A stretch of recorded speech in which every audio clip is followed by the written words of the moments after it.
Magandang araw mga kaibigan. Bigyan natin ng reaction, opinion itong post ng GMA News. President Ferdinand Marcos Jr. on Sunday urged Filipinos to create a compassionate and united nation as the Christian world celebrates Easter. In his message, Marcos said, Filipinos should carry the light of Easter in their everyday lives, not only in words, but in action. Wow naman!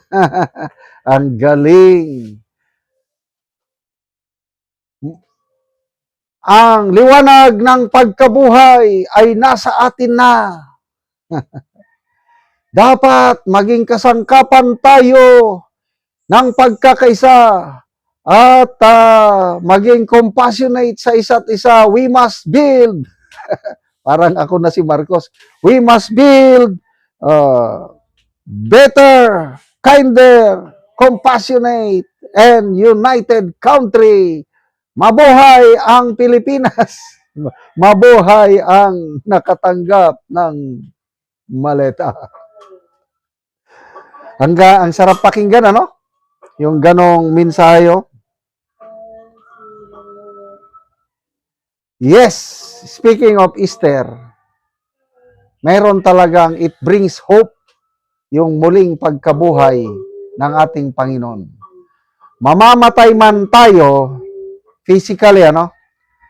Kailang darating ang panahon, magkakaroon din tayo ng resurrected body. Nakinig ako sa preaching kanina ng kaibigan kong pastor, Pastor August. Ganda. Wag lang tayong mag-concentrate, sabi niya, there are two sides of a coin. Yung isa, yung cross. Namatay ang Panginoong Hesus para sa kapatawaran ng kasalanan. But, sabi niya, there's an empty tomb. On the third day, Jesus Christ rose again from the dead. And that is the foundation of the hope of Christians na balang araw, itong katawang ito, mawawala. This lupa ito Kailang dahil nabuhay muli ang Panginoon, tayong lahat na sumasampalataya sa Kanya, magkakaroon din, mabubuhay tayo muli, magkakaroon tayo ng glorified body. Kaya tama naman. Itong sabi ng Pangulo na we must carry the light of Easter in our everyday lives, not only in words, but in action. Agree ako yan. Tama yan. Matthew 5:16. Anong sabi doon? Let your light shine among men, that they may see your good works and glorify your Father God in heaven. Yan ang aking dalangin halos everyday. Lord, help me to make my light shine. Okay. Ako para akong buwan. Ang buwan, wala siyang sariling ilaw. Kailang kung gabi, makikita mo, nagliliwanag ang buwan. Ang ilaw ng buwan, nanggagaling sa araw. Nagre-reflect lang sa atin. Kaya sa madilim na gabi, meron tayong ilaw, yung reflection ng ilaw ng sun through the moon. So tayo, para tayong mga buwan. Kumusta ang ating buhay? Kumusta ang ating good works? Kung sinasabi natin na may pananampalataya sa Panginoong Hesus, kailang wala naman tayong good works, our faith is dead. Sabi ni James, prove to me that your faith is genuine by your good works. So tama naman, itong mensahe ng Pangulo, kailang ang tanong, sa kanyang pamumuno bilang presidente, nakikita ba natin yung light, yung ilaw ng pagkabuhay sa pamumuno ng ating Pangulo? Kanya-kanya tayong pananaw. Ang iba siguro yes, he is the best president. Yes, dahil siya lang ang presidente na heads-on lumaban sa korupsyon. Kanya-kanya tayong pananaw. Aking pananaw naman is pinabayaan ng Pangulo ang korupsyon. Hindi niya nilabanan. Executive Order number 1 na pinirma niya, ano yun? Dinisolve niya ang Presidential Anti-Corruption Commission. Ibig sabihin, baliwala sa kanya ang korupsyon. Bahala magkadimalas-malas tayo diya. Corruption, I do not care. Yung palaging sinasabi ni Congressman Edgar Erese, for 3 straight years, 2023, 24, 25, yung budget, binalahura, linustay ng mga kongresista, ng mga lawmakers. Kailang ang Pangulo, pinabayaan niya. Kaya tinatawag yan na President's Budget. Dapat kung meron siyang malasakit sa mga Pilipino, reklamo siya, bakit nyo tinanggal yan? Para sa Pilipino yan. Malala ko tuloy yung revelasyon ni Congressman Chanco. Sometime November of 2024, pinatawag ni Pangulo si Martin Romualdez. Bakit mo ginagalaw yung budget na yan? Ibalik nyo ang pera.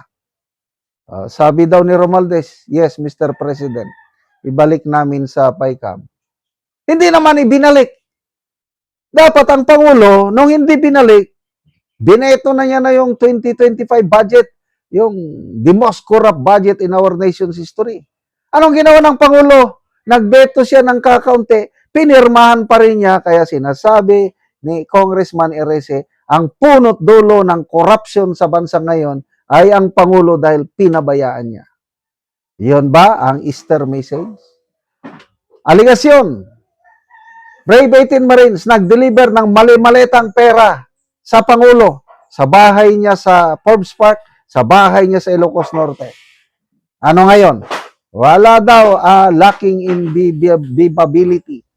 Kaya bago kayo manawagan ng pagkakaisa, alalahanin niyo muna, merong nakabingbing issue laban sa gobyerno ito, mali-maleta, bilyones, pera ng taong bayan nakataya.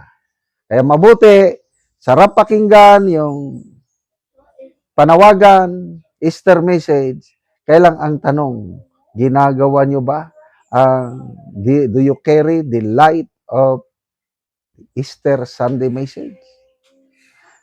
Salamat mga kaibigan sa inyong pagsubaybay sa ating channel. Nakakatulong kayo ng malaki sa tribong Talandig ng Bukidnon dahil ang sweldo natin sa channel na ito is pantulong po sa tribo. Namimigay tayo ng libreng yero at pako para makapagpatayo sila ng mas maayos na tirahan. Panoorin nyo ang video na ito. Taga namog sen. Aliok sa nagapay sa sin, salamat tayo. Ug karon mo na dai ni ang atop sa natagaan na mo gero. Mga sako gipang panandrang dayon og habol. Ano ni ang ilang atop. Ug karon mag-atop na ni sila.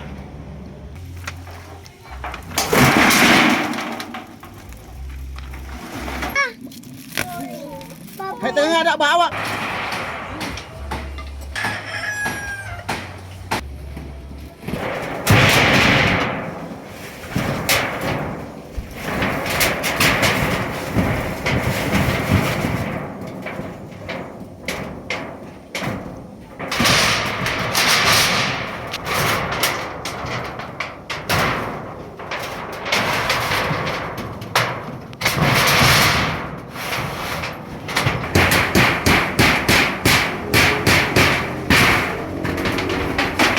Ito naman na yun si Kuya.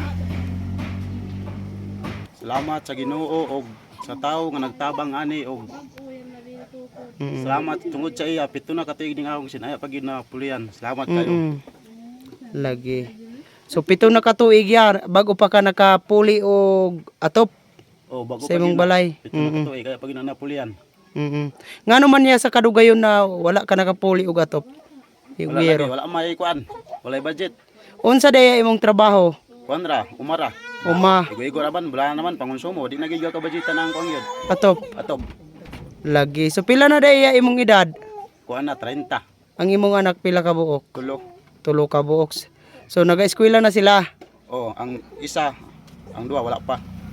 So salamat kayo ya. Oh, salamat pod. Salamat kayo.